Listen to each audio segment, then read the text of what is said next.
Do we have any question to ask? Any one of you?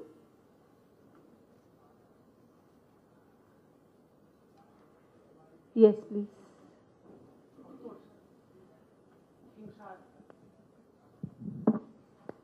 Things are really on the track and we are moving in the right direction. But even today, let me tell you, we have a lot of limitations as far as imparting engineering education, that too with quality, using remote methods. That's why, of course, I have reservation about that saying also what our Honorable Vice Chancellor, Delhi University said, that distance learning is really taken in a different way by many of the institutions when such persons go for employment. Unfortunately, I am also one of that type that I do not see it in that respect. But that's because maybe something is lacking in the process itself, and how best we can make use of, though Professor from my dear colleague from Gautam Buddha University very rightly elaborated various schemes and techniques available to you, but even then the practical aspects of the training and a sort of a, as I said earlier also, the way things are told in a classroom, that kind of things are missing from e-learning procedure. Of course, it has become more interactive, but a lot more is to be done for making it more interactive and training oriented. So that was my just a comment. Thank you. Thank you. Somebody else would like to share something? Some of their experience for a global classroom? Any of my panelists further? Yes. I'd just like to comment on your question. Very good point. I think you raised an excellent point. I just want to add that, to us, e-learning or this distance education, it's a means to an end. It's not an end in itself. For example, way back, it was very clear that it's very hard to get world-class faculty members. Today, India has a crisis of faculty. Our bar is you have to be minimum of PhD from a top-notch university. Where the hell in this world are we going to get PhDs with outstanding credentials? I mean, we'll get 2 per year, 4 in 2 years. We can't sustain.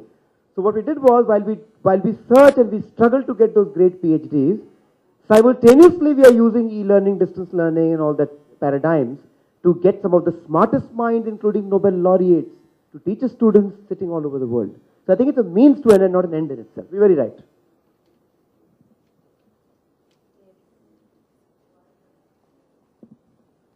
Would you please introduce yourself? My name is Christian Khanna. Can a mic be given to him?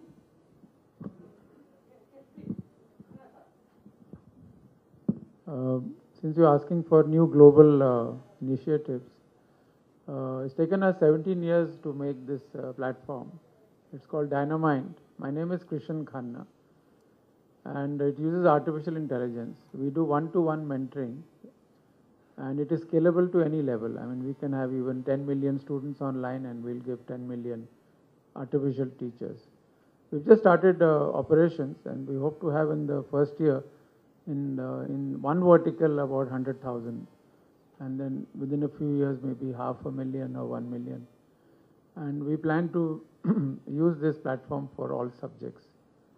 And in case you want details, I think I've given you the information. So I think it's a new initiative, all right. It's very Indian.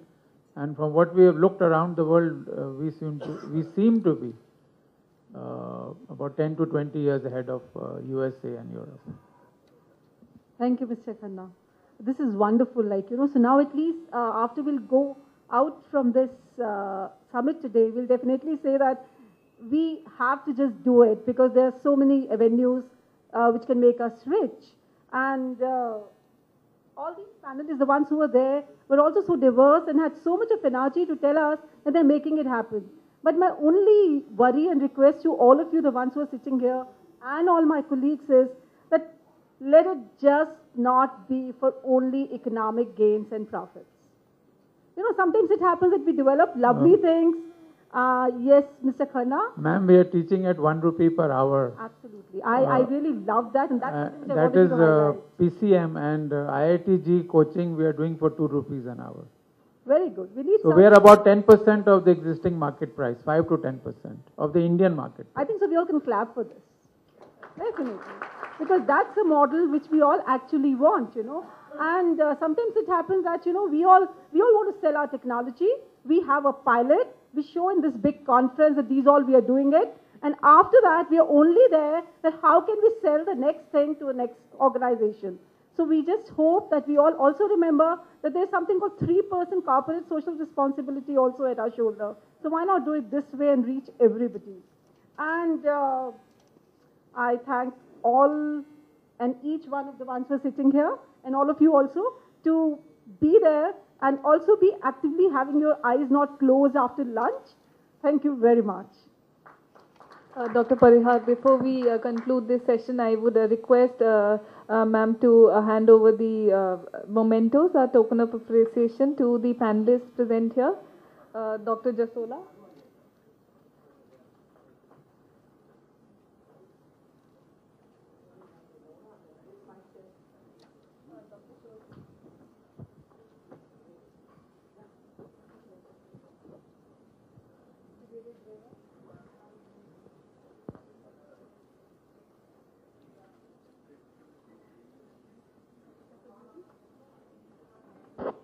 I would invite Dr. Kappai to please come and present the memento to Dr. Seema Parihar.